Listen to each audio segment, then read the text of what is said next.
Assalamualaikum class 8. Welcome to my channel. Today we will solve class 8 math question exercise number 1.2 and question number 2.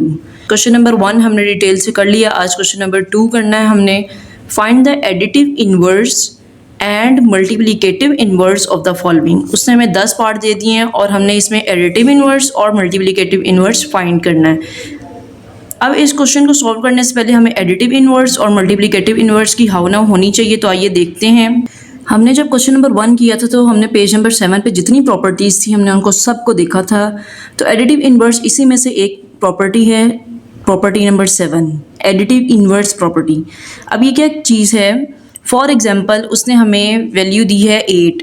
उसने कहा कि इसका additive inverse find करो. तो इसका एडिटिव इन्वर्स किस तरह फाइंड करेंगे कि ये पॉजिटिव में वैल्यू, हमें पता है कि जिसके साथ कोई साइन नहीं होता उसके साथ कौन सा साइन होता है? प्लस का साइन होता है.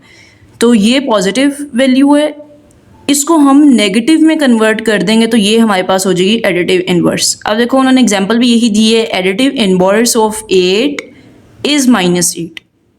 फॉर एग्जाम्पल अब यहाँ पर आ जाता है 11, -11 हम लिख लेते हैं. उन्होंने कहा है कि इनका एडिटिव इन्वर्स फाइंड करें. ये -11 का एडिटिव इन्वर्स फाइंड करें तो इसका एडिटिव इन्वर्स क्या होगा? 11.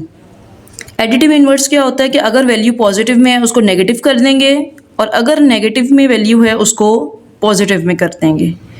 नेक्स्ट हम देखते हैं कि मल्टीप्लिकेटिव इन्वर्स क्या होता है. ये है मल्टीप्लिकेटिव इन्वर्स जो कि पेज नंबर 9 पर है. मल्टीप्लिकेटिव इन्वर्स ये होता है कि अगर हमारे पास वैल्यू सिंपल में है, जिस तरह ये 2, ये डिवाइड के फॉर्म में नहीं है, लेकिन इसकी अगर हम देखें मल्टीप्लिकेटिव इन्वर्स क्या है तो इसकी मल्टीप्लिकेटिव इन्वर्स बनेगा 1/2. अगर 4 है तो इसका मल्टीप्लिकेटिव इन्वर्स क्या बनेगा? 1/4. अब हम क्वेश्चन करते हैं तो मज़ीद आपको और समझ आ जाएगी. अब हम अपने एक्सरसाइज वाले क्वेश्चन पर चलते हैं. क्वेश्चन नंबर 2 का फर्स्ट पार्ट मैंने अपने सारे क्वेश्चन रेडी कर लिए ताकि हमारा टाइम ज़्यादा कंज्यूम ना हो. अच्छा, अब उसने कहा है कि इसमें एडिटिव इन्वर्स फाइंड करना है. फर्स्ट वाला पार्ट है हमारे पास 15. तो 15 का एडिटिव इन्वर्स क्या होगा? मैंने अभी आपको बताया कि एडिटिव इन्वर्स वो होता है कि अगर वैल्यू हमारे पास पॉजिटिव में है तो उसका एडिटिव इन्वर्स क्या हो जाएगा? नेगेटिव. अगर हमारे पास नेगेटिव में वैल्यू होती तो उसका एडिटिव इन्वर्स होता positive value. Next multiplicative inverse क्या होता है? मल्टीप्लिकेटिव इन्वर्स ये होता है कि अगर वैल्यू सिंपल फॉर्म में है तो उसको यहाँ पर डिवाइड के फॉर्म में लिख दो, 1/15.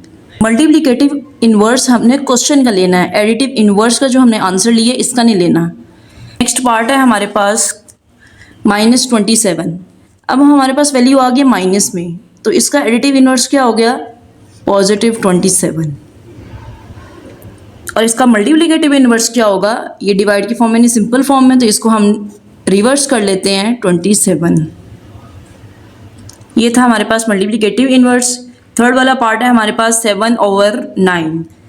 तो पॉजिटिव में हमारे पास वैल्यू है तो एडिटिव इन्वर्स क्या हो जाएगा हमारे पास? -7/9. और मल्टीप्लिकेटिव इन्वर्स क्या होगा इसका? मल्टीप्लिकेटिव इन्वर्स हम क्या करते हैं? रिवर्स करते हैं ना, तो नीचे वाली वैल्यू ऊपर आ जाएगी और ऊपर वाली वैल्यू नीचे आ जाएगी. यहाँ पर मल्टीप्लिकेटिव इन्वर्स होगा 9/7. ऑपोजिट वैल्यू चले गई हैं, रिवर्स हो गई हैं. नेक्स्ट फोर्थ वाला पार्ट है हमारे पास -9/16. तो यहाँ पर हमारे पास वैल्यू है माइनस में, तो एडिटिव इन्वर्स क्या होता है कि जो माइनस में वैल्यू है वो पॉजिटिव में आ जाती है. नेक्स्ट है मल्टीप्लिकेटिव इन्वर्स. मल्टीप्लिकेटिव इन्वर्स क्या होता है? इनका रेसिप्रोकल ले लेना, इनको रिवर्स कर देना. 16 ऊपर चले जाएगा और 9 नीचे आ जाएगा और इसके साथ कौन सा साइन है? माइनस का, तो यहाँ पर माइनस आ जाएगा. मैं फिर बता दूं कि मल्टीप्लिकेटिव इन्वर्स क्वेश्चन का लेना है, ये जो एडिटिव इन्वर्स है इसका नहीं लेना. नेक्स्ट फिफ्थ वाला पार्ट है हमारे पास -20/23. माइनस में वैल्यू है तो इसका एडिटिव इन्वर्स क्या हो जाएगा? पॉजिटिव में 20/23. और मल्टीप्लिकेटिव इन्वर्स क्या होगा इसका? नीचे वाली वैल्यू ऊपर चले जाएगी, ऊपर वाली वैल्यू नीचे आ जाएगी, माइनस का साइन ये वाला, और 23 ऊपर चला जाएगा और 20 नीचे आ जाएगा. ये मल्टीप्लिकेटिव इन्वर्स है. नेक्स्ट सिक्स वाला पार्ट है हमारे पास 1. अब 1 हमारे पास यहाँ पर पॉजिटिव में है, जिसके साथ कोई साइन नहीं होता उसके साथ पॉजिटिव का साइन होता है. तो इसका जब एडिटिव इन्वर्स लेंगे तो इसको माइनस में लिख लेंगे. और इसका मल्टीप्लिकेटिव इन्वर्स क्या होगा? मल्टीप्लिकेटिव इन्वर्स यही होता है ना कि हम इसको ऑपोजिट लिख लेते हैं, जिसके डिनोमिनेटर में कुछ भी नहीं होता उसके डिनोमिनेटर में क्या होता है 1। अब फॉर एग्जांपल ये 1 है, इसके डिनोमिनेटर में क्या है, जिसके डिनोमिनेटर में कुछ भी नहीं है उसके डिनोमिनेटर में क्या है 1। तो जब ये रेसिप्रोकल होगा तो ये 1/1 ही आ जाएगा। तो मैं इसको सेम इस तरह लिख सकती हूँ कि 1 मल्टीप्लिकेटिव इन्वर्स 1 का क्या है 1। नेक्स्ट है हमारे पास 7th वाला पार्ट -2/3 माइनस में वैल्यू है, तो इसका जब एडिटिव इन्वर्स लेंगे तो ये पॉजिटिव में वैल्यू आ जाएगी, तो यहाँ पर लिख लेंगे 2/3। इसी तरह मल्टीप्लिकेटिव इन्वर्स क्या होगा कि नीचे वाली वैल्यू ऊपर चले जाएगी और ऊपर वाली वैल्यू नीचे आ जाएगी, तो यहाँ पर क्या आएगा -3/2। 8 वाला पार्ट है हमारे पास 7/2, पॉजिटिव में वैल्यू है, जब इसका एडिटिव इन्वर्स लेंगे तो -7/2 आ जाएगा। मल्टीप्लिकेटिव इन्वर्स इसका क्या होगा, नीचे वाली वैल्यू ऊपर आ जाएगी, यानी कि 2 नीचे है तो वो ऊपर आ जाएगा, 7 ऊपर है तो वो नीचे आ जाएगा।